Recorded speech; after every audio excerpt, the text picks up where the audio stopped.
En una era de esplendor existió una ciudad que se negaba a conocer el pudor. Sus mujeres con velos tan transparentes que la piel era una promesa y no un secreto, se adornaban con tinturas de oro líquido que resplandecían bajo la luna. Era un paraíso de desenfreno donde incluso los ángeles, según la leyenda, fueron tentados por la belleza que no conocía límites. Sodoma era un festín para los sentidos, una fortaleza impenetrable que escupía riqueza del mismo suelo. Pero esa prosperidad ilimitada corrompió su alma. La libertad se transformó en depravación y el lujo en una ostentación que deformó no solo sus cuerpos, sino sus pasiones más oscuras. En sus fiestas interminables, las leyes se suspendían y la moral era un chiste. La ciudad se creyó eterna, inmune a las consecuencias. Pero ¿qué sucede cuando la tentación se convierte en un veneno tan poderoso que lo devora todo y las llamas del deseo se encuentran con un castigo que la ciencia moderna ahora comienza a desentrañar? ¿Estás listo para desvelar estos secretos? Suscríbete a Código Místico y acompáñanos en este viaje. El pasado de Sodoma podría ser un presagio para nuestro futuro. El jardín de la arrogancia cierra los ojos e imagina no un desierto, sino un paraíso terrenal. Un valle más verde que la Amazonía, donde el aire olía a flores exóticas y frutas maduras, y los ríos de agua dulce serpenteaban como venas de vida. Este era el valle de Sidín, el lugar que los antiguos llamaban el Jardín del Señor, comparándolo en su esplendor con el Edén mismo. Pero fue esa misma abundancia ilimitada, esa prosperidad sin esfuerzo, lo que sembró la semilla de su perdición. Sus habitantes, acostumbrados a 2 cosechas al año y a un mundo sin escasez, se creyeron inmortal. Dejaron de temer a la naturaleza que los bendecía, ignorantes de que al final sería esa misma tierra la que los devoraría y los convertiría en un mar de sal. Las murallas de la soberbia, Sodoma no temía a los ejércitos, ni a los reyes ni a los dioses de sus vecinos. Estaba protegida por una obra maestra de la ingeniería y la arrogancia humana. Murallas de más de 10 metros de altura, un sistema doble de piedra rojiza que al atardecer reflejaba la luz del sol con tal intensidad que la ciudad misma parecía arder en llamas, un presagio sutil que nadie quiso entender. Sus puertas, forjadas en madera y metal, eran tan pesadas que se necesitaban 6 hombres para abrirlas, un símbolo de una seguridad absoluta que les hizo creer que la moral y la ética eran superfluas. Cuando la seguridad es completa, ¿qué límites quedan para cruzar? Para los sodomitas, la respuesta era ninguno. La riqueza que corrompe el alma de las entrañas de Sodoma brotaba una riqueza insólita, un recurso natural tan valioso que valía más que el oro. El betún, una sustancia oscura y brillante, burbujeaba del suelo como una fuente inagotable. Los comerciantes egipcios pagaban fortunas por él para embalsamar a sus faraones y sellar los barcos más sagrados. Esta riqueza fácil, que llegaba sin el sudor del trabajo duro, transformó a sus habitantes. El betún, que protegía a los muertos y sellaba los misterios, fue el mismo que, de manera simbólica, selló el destino de una ciudad que se corrompió por su propia fortuna, perdiendo su humanidad a cada burbuja de oro negro que emergía de la tierra. El peso de la vanidad, el oro que deformó los huesos. En Sodoma, el lujo era una carga literal. El oro no era solo un adorno, era un grillete. Las mujeres de la ciudad, en una ostentación tan extrema que no se veía en ningún otro lugar, usaban tal cantidad de joyas que sus cuerpos se deformaban bajo el peso. Esqueletos femeninos hallados en las excavaciones han revelado deformaciones permanentes en los huesos del cuello y los tobillos, evidencia física del constante peso de sus múltiples collares y tobilleras. Caminar por las calles de Sodoma era como escuchar una orquesta de vanidad. El constante tintineo de las joyas al chocar era el sonido característico de la ciudad, y su volumen definía el estatus social. Un tintineo más fuerte anunciaba la llegada de una mujer de alta cuna, cubierta de pies a cabeza en oro. En los días de festival, el brillo combinado de todos esos adornos era tan intenso que hacía que la noche pareciera día.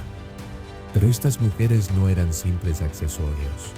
Tenían un poder real, y una independencia que otras civilizaciones de la época no se atrevían a otorgar. Podían poseer propiedades, administrar negocios e incluso iniciar divorcios.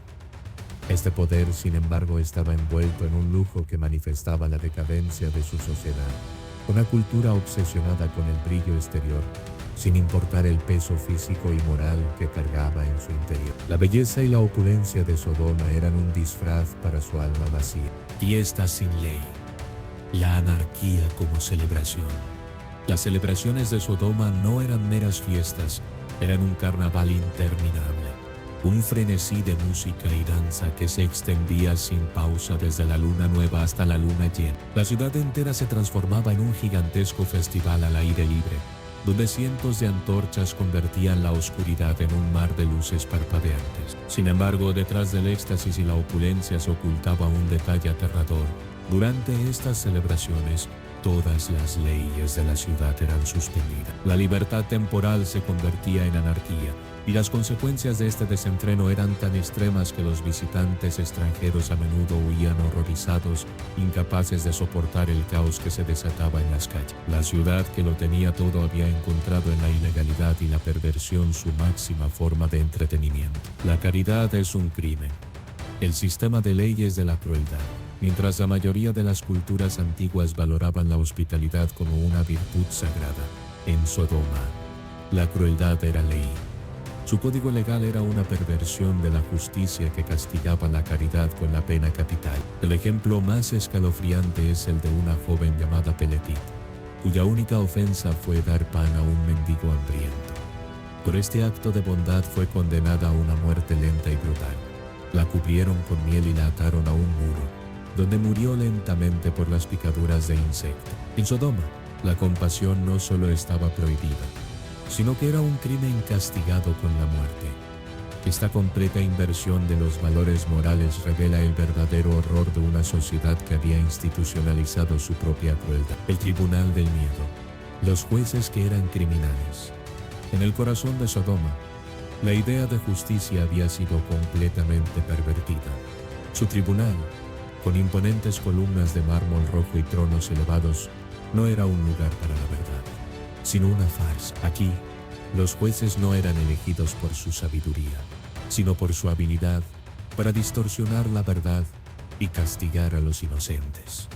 Uno de los casos más documentados es el de Eleazar, un comerciante que fue arrestado por el crimen de dar comida a un mendigo. En el juicio le dieron a elegir entre perder todos sus bienes o ser torturado. Al entregar sus riquezas, descubrió con horror que el mendigo era un cómplice de los jueces. En Sodoma, el sistema judicial era la mayor herramienta de extorsión, una pesadilla donde los guardianes de la ley eran los mayores criminales. La cacería del forastero, la crueldad como entretenimiento, la llegada de un viajero a Sodoma era motivo de celebración, pero no de la forma en que imaginas. Al atardecer, unas campanas especiales sonaban en las calles, anunciando el inicio de un macabro fuego. Los forasteros, deslumbrados al principio por la belleza de la ciudad, se daban cuenta demasiado tarde de que se habían convertido en presas. Documentos antiguos describen cómo eran capturados, atados en la plaza pública y obligados a bailar descalzos sobre brasas, mientras una multitud les arrojaba piedras. La crueldad no era un vicio oculto, era entretenimiento público, una parte fundamental de la cultura local. En Sodoma, la sociedad había normalizado la barbarie y la había convertido en su principal diversión. Los sacrificios humanos realizados en tiempos de crisis. Cuando la arrogancia y la riqueza no eran suficientes para aplacar el terror, Sodoma recurría a lo impensable. En las entrañas de los templos dedicados a Astarte, en cámaras circulares con paredes cubiertas de símbolos extraños, ocurrían los sacrificios humanos. Huesos encontrados en excavaciones, con marcas de corte, evidencias de exposición al fuego, confirman la escalofriante verdad. La mayoría de las víctimas eran jóvenes, entre 12 y 16 años. El sonido de tambores profundos que pulsaban con un ritmo hipnótico anunciaba el horror, una sociedad que había cruzado todos los límites morales en su desesperación por sobrevivir. La destrucción tan violenta que científicos aún encuentran evidencia. Por mucho tiempo la destrucción de Sodoma fue solo un mito, pero la ciencia moderna lo confirmó. Arqueólogos descubrieron en los acantilados del Mar Muerto una capa de cenizas y materiales derretidos, datados en el año 1700 a.C. Análisis químicos revelaron algo extraordinario: pequeñas esferas de material extraterrestre y patrones de fusión que solo ocurren a temperaturas superiores a los 2000 grados. La teoría de una explosión aérea de un asteroide o cometa, similar a la de Tunguska pero mucho más poderosa, encaja perfectamente con el relato bíblico de una columna de fuego que descendió del cielo y redujo una ciudad a cenizas en un instante. La historia de la esposa de Lot, que se convirtió en estatua de sal, cobra nueva luz. Su cuerpo fue calcinado y encapsulado en cristales de sal, un evento que la ciencia moderna finalmente validó. La ira del cielo, el final indiscutible, el final de Sodoma, llegó cuando la arrogancia y la riqueza ya no eran suficientes para aplacar el terror. Cuando las sequías y los temblores sacudían la tierra, la ciudad recurría a lo impensable. La historia de Sodoma es más que un relato de pecado y castigo. Es un espejo de la humanidad, una advertencia sobre los peligros de la arrogancia moral y una sociedad que se cree inmune a las consecuencias. Si esta historia te ha fascinado, suscríbete a Código Místico y activa la campanita para no perderte nuestros próximos documentales. ¿Y tú, crees que la ciencia moderna nos ha ayudado a entender mejor las historias del pasado? Déjanos tu opinión en los comentarios.